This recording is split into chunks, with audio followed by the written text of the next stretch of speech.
Мына видеода діндар адам мен атеист таласып жатыр. Тақырып дінде неге жақын туыстар арасындағы неге жайлы түсінік бар деген сұрақта. Енді ол шариғатқа сай өзгеріп қалса, онда дұрыс бола ма, дұрыс болмай ма ол? Сендер соны құртып атсаңдар, конечно, өзгереді. Біздің жас ұрпақтың инбридингпен ана немере қарындасыңды ала бер, ал соны жыныстық қатынасқа түсе бер десең, сол болады сенде. Ақылтай, тыңдашы бауырым. Ертеңгісін бұл 7 жарғы сұрағына жауап берейін. Мына 7 жарғыдағы дәстүрге сүйенген заңдар. Ертеңгісін бір 700 жауап бересің бе? Жауап беріп жатырмын ғой, жауап беріп жатырмын ғой.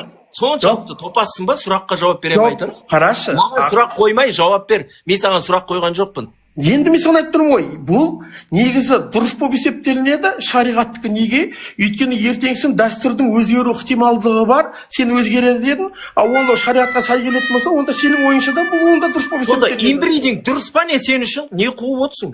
Енді ол ертеңгісін дәстүр өзгеруі мүмкін ба?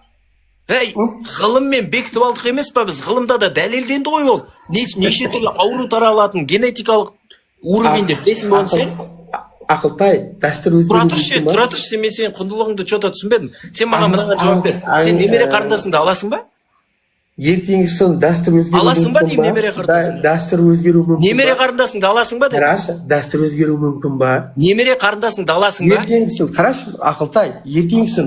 Мен мынаған 1000 рет айттым. Дәстүр өзгеруі мүмкін, ол динамикалық құбылыс. Қазақтың өзі айтады, дәстүрдің озығы бар, тозығы бар деп. Ал сен әлі сұрап отырсың соны. Маған жауап бер, маған жауап бер. Аласың ба немере қарындасыңды? Болды.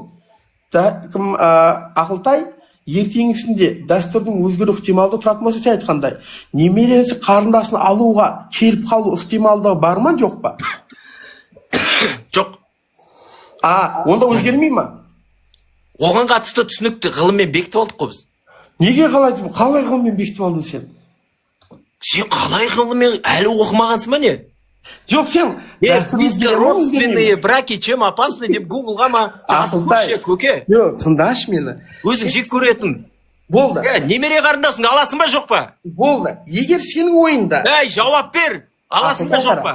Тыңда, сен қазір дәстүр өзгеру. Аласың ба жоқ па деймін немере қарындасың. Дәстүр демек өзгермеу ықтималдығы бар ма сенің ойынша? Аласың ба жоқ па? Неге сен қашып тұрсың? Өзгереді деп отырмын, қайта сұрай. Әркім неге сенсе де өз еркі, бірақ сенімі бар адам сұрақтан қашпай, оны түсіндіре білу керек. Өйткені шын сенім жай ғана қорған емес, ол жауап бере алатындай күш болу керек деп ойлаймын.